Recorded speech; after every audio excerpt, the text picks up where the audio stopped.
Welcome to my new YouTube family. Today the topic of our discussion is confusing word. So let's start our topic. Confusing word किसको कहते हैं? Basically इसका मैंने second word नाम जो इसका लिखा है वो है होमोफोन्स.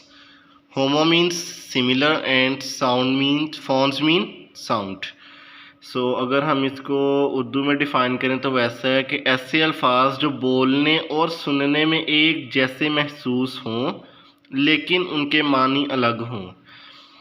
मतलब कि जिनके स्पेल सेम हो, उनकी प्रोनाउंसिएशन सेम हो, बट उनके जो मीनिंग्स हैं, जो उनकी सेंस है वो डिफरेंट हो. They are called homophones. मैं दोबारा एक्सप्लेन कर देता हूँ. Homo means same and phones mean sound.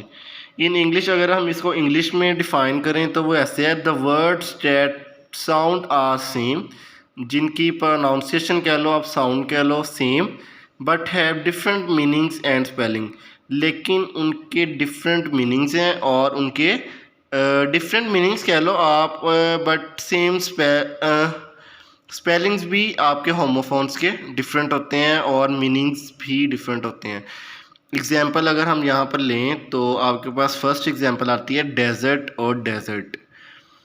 तो प्रोनाउंसिएशन में आपने नोट किया कि ये एक जैसे वर्ड ही फील हो रहे हैं, मतलब डेजर्ट और डेजर्ट. तो अगर हम DESERT वाला डेजर्ट को जज करें तो वो क्या है? A large area of sand, a large area of sand covered with sand. मतलब एक खुला एरिया जो सैंड से ही कवर हुआ हो. सो अब देखो यहाँ पर डेजर्ट की बात हो रही है, मतलब किसी प्लेस की बात हो रही है, तो वो क्या है हमारे पास? नाउन. तो डेजर्ट का दूसरा मतलब क्या है? टू लीव समवन और समथिंग, किसी चीज़ को छोड़ देना या किसी को छोड़ देना. सो ये इसका सेकंड वर्ड है और ये एज ए वर्ब हमारे पास मॉडिफाई हो रहा है और ये वर्ब को मॉडिफाई करके और ख़ुद उसकी सेंस को क्लियर कर रहा है. दोबारा क्लियर कर रहा हूँ. एक डेजर्ट होता है ऐसा खुला एरिया जो फुल रेत से भरा हुआ हो, और ये क्योंकि किसी जगह का नाम है सो ये as a noun, grammatical rule से ये नाउन है. और दूसरा है टू लीव समवन समथिंग, इसको क्लियर किसी भी चीज़ को छोड़ देना, तर्क कर देना, एज ए वर्ब, क्योंकि ये छोड़ देना और ये सारा कुछ आपका दूसरी स्लाइड को अगर मैं डिस्कस करूँ तो वो है डेजर्ट. सो इसको बोलने में तो ये सेम है, डेजर्ट और डेजर्ट. सो इसका इंग्लिश मीनिंग है a dish served as a last course of meal. ऐसी खुराक या ऐसा खाना जो हमें खाने के बाद जो मीठी चीज़ दी जाती है वो उसको हम क्या कहते हैं? डेजर्ट कहते हैं. सो अब मैं आपको इनकी इम्प्लीमेंटेशंस बताता हूँ कि ये कहाँ कहाँ पर इम्प्लीमेंट होती हैं. अब ये डेजर्ट है, मतलब जो था छोड़ देना, और एक डेजर्ट है सहरा. सो इनके पहले मैंने मीनिंग आपको पीछे भी बता दी और यहाँ मैंने दोबारा एक दफ़ा इनको क्या कहते हैं, इनको मैंने आपको क्लियर कर दिया. सो अगर इनके एग्जांपल्स को डिस्कस करें तो इसका है he deserted because he didn't want to fight. उसने छोड़ दिया because he didn't want to fight, वो लड़ाई करना नहीं चाहता था.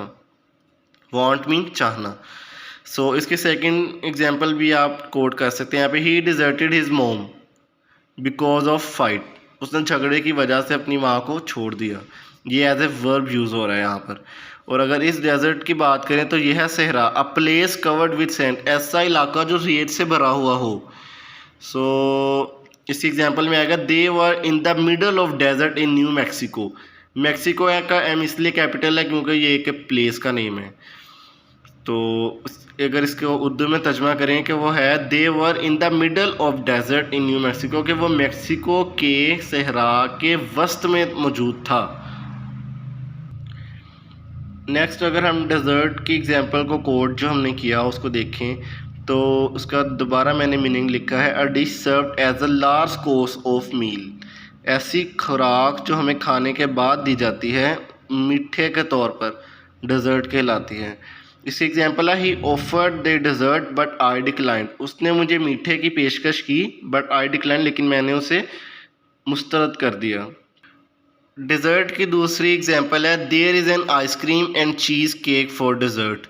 अब देखो यहाँ पर इसकी सेंस क्लियर हो रही है कि ये आइसक्रीम एंड चीज़ केक तो बेसिकली एक प्रोडक्ट है और आइसक्रीम भी एक प्रोडक्ट है मिठास के लिहाज से।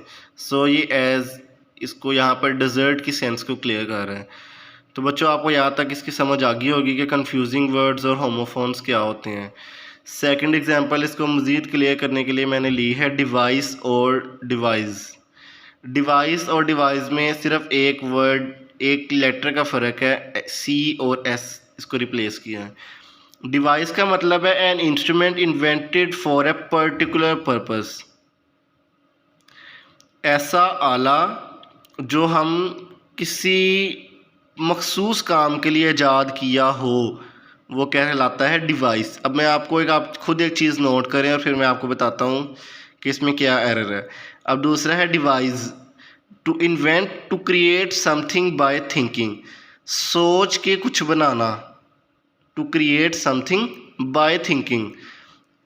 अच्छा अब अगर हम डिवाइस को देखें तो वहाँ पर इन्वेंटेड लिखा हुआ है, मतलब ऐसा आला जो ईजाद कर दिया गया है वो है इन्वेंटेड। और डिवाइस क्या है, इन्वेंट अभी ईजाद करना है, कब, समथिंग बाय थिंकिंग, अपनी सोच से कुछ ईजाद करना है। अगर हम ग्रामेटिकल रूल से डिवाइस को देखें तो वो एज ए नाउन है क्योंकि किसी आले की बात हो रही है। और डिवाइस में अगर हम देखें तो उसको क्रिएट करना है, करना मतलब एज ए वर्ब यहाँ पर यूज़ हो रहा है। इनके इम्प्लीमेंटेशन अगर हम देखें तो एग्जांपल ऑफ डिवाइस मतलब जो आले की एग्जांपल्स हैं डिवाइस की वो ये हैं, this device can track where you are at any time.